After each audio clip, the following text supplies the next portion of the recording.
Okay, welcome to the 49 gateways of growth. Right now we are on gateway number 14.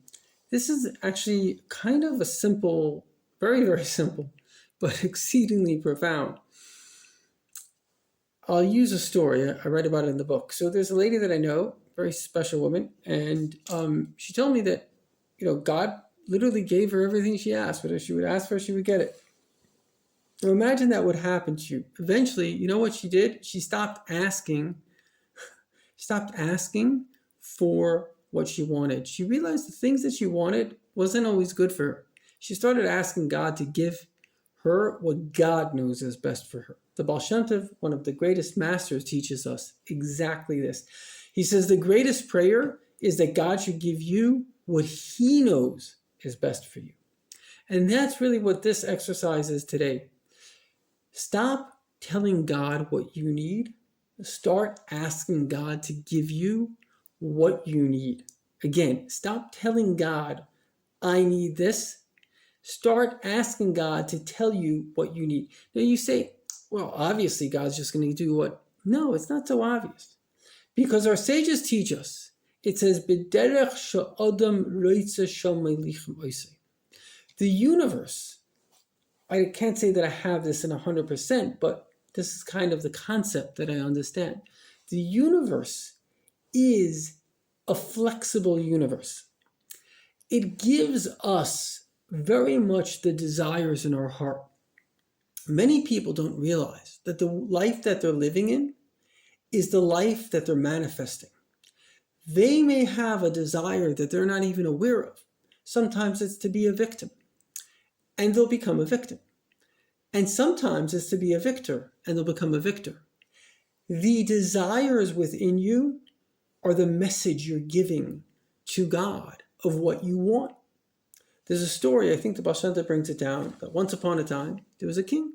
And the king said, whoever wishes today can come, and I will give them anything they want. And there was a poor man. This man used to live off the garbage. And he had a competition. There was another man that lived off the garbage, and it was annoying to him. So he comes to the king and he says, Your Royal Highness, can you please tell the guy that this is my garbage? And the ministers wanted to say, Your Highness, why can't we just say, ask for a house? You don't need to live off the garbage. You can get to have anything. And the king said, No, leave him. Because in his world, this is what he wants. And so you see, my dear friends, what you desire really matters. And we're going to do a meditation to help us desire that which is truly worth desiring, which is the will of the King himself. Take a deep breath. Breathe in God. Let go of your fears and anxiety. Breathe in happiness and health and joy. And let go of everything negative. And breathe in the love of God. And let go of the love of people, of every other love in the moment. Because when you can do this, you'll understand that God's love for you is unconditional. And therefore what he wants for you is unconditionally good. It's good for you and it's good for everyone else. Many times we're just aping people, copying what we saw somebody else, thought was cool, and he wore his sunglasses in a cool way, and now we think it's cool to wear sunglasses in a cool way or something. As we touch base with the core truth that only the Creator knows infinitely what's good for me and for everyone, we're going to want that. Feel how it's God's will that's truly going to be good for you. Now imagine the difference between a parent and a baby. Whose will is better? The baby wants a bottle.